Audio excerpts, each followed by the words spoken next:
Private medical college అండి, private medical college ఇచ్చినంటే medical రాజీనామా చేయాల్సి వచ్చింది. నాకు అప్పుడు నేను చాలా చిన్నపిల్లోని. అప్పుడే నేను అనుకుంటా ఉంటే ఒక ప్రైవేట్ ఒక కాలేజు, ఈరోజు ఈయనకు సిగ్గు లేదు, ఇంకొకటి లేదు, ఏకంగా లెఫ్ట్ రైట్ సెంటర్ గవర్నమెంట్ ఆస్తులను నేను ఇచ్చేస్తున్నాను అని చెప్పి స్కాములు చేయడానికి ఏమాత్రం వెనకడుగు వేయడంలా.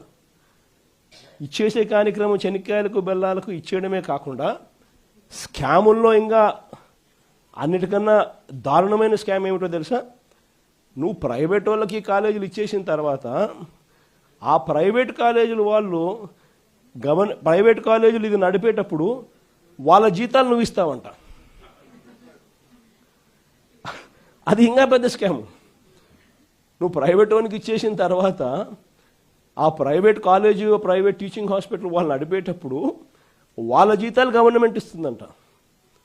అంటే నెలకు ఒక్కొక్క కాలేజీలో కనీసం 5 కోట్లు జీతం మినిమం. అంటే నెలకు సంవత్సరానికి ఒక్కొక్క కాలేజీకి 60 కోట్లు, 2 ఏళ్ల పాటు కనీసం అంటే 120 కోట్లు ఒక్కొక్క కాలేజీకి ఎదురు వస్తుందన్నట. చెనిక్కాయలకు బెల్లాలకు ఈయన మనిషికి కాలేజీలు కట్టబెట్టడమే కాకుండా మళ్ళా ఎదురు 120 కోట్ల రూపాయలు ఎదురిస్తున్నాడు.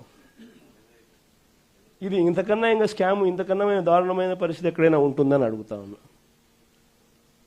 ఇవన్నీ రేపొద్దున మనం ఎన్ని ప్రయత్నాలు చేసిన తర్వాత కూడా ఎక్కడన్నా కూడా చంద్రబాబు నాయుడు వినకుండా దీనికి ముందుకు తీసుకొని పోతే మాత్రం ఆ తర్వాత కాలేజీలు తీసుకున్నోడిని మాత్రం మనం అధికారంలోకి వచ్చిన వెంటనే 2 నెలలు జరగక మునిపే అందరు జైళ్ళల్లో ఉంటారు.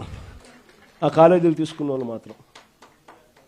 స్కాములు అనేది మదర్ ఆఫ్ ఆల్ స్కామ్స్ కింద ఇది నిరూపితం అవుతుంది.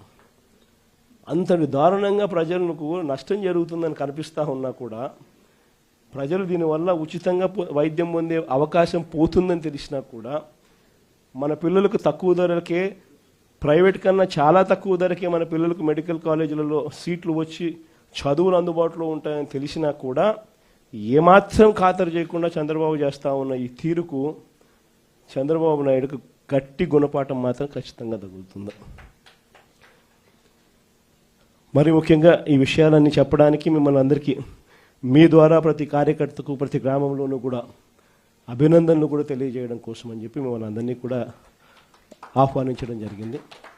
గవర్నర్ గారి దగ్గరికి పోయే కార్యక్రమం ఏదైతే ఉందో అందరినీ వాళ్ళు పర్మిషన్ అయితే ఇవ్వలేరు కాబట్టి 40 మందికి మాత్రమే వాళ్ళు పర్మిషన్లు ఇచ్చినారు. సో 40 మంది జిల్లా అధ్యక్షులు, ఎమ్మెల్యేలు, ఎంపీలు వీళ్ళే వాటికి సరిపోతుంది. కానీ పోయే ముందు అందరం కూడా అంబేద్కర్ గారి విగ్రహానికి ఒకసారి ఆయన విగ్రహం దగ్గరికి పోయి ఆయన దగ్గరికి పోయి జరుగుతూ ఉన్న అన్యాయాన్ని అంబేద్కర్ గారి పాదాల చెంతనో, అంబేద్కర్ గారి విగ్రహం దగ్గరనో, వాళ్ళు ఎంత దూరం పంపిస్తారో నాకు తెలియదు.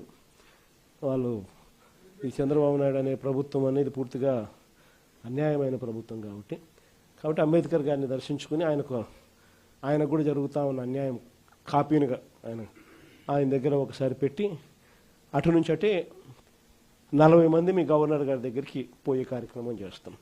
సో అక్కడి నుంచి గవర్నర్ దగ్గరికి అనేది పక్కనే ఒక 300 మీటర్లు ఉంటుంది. సో అంబేద్కర్ గారి విగ్రహం దగ్గర వరకు అందరం పోదాము.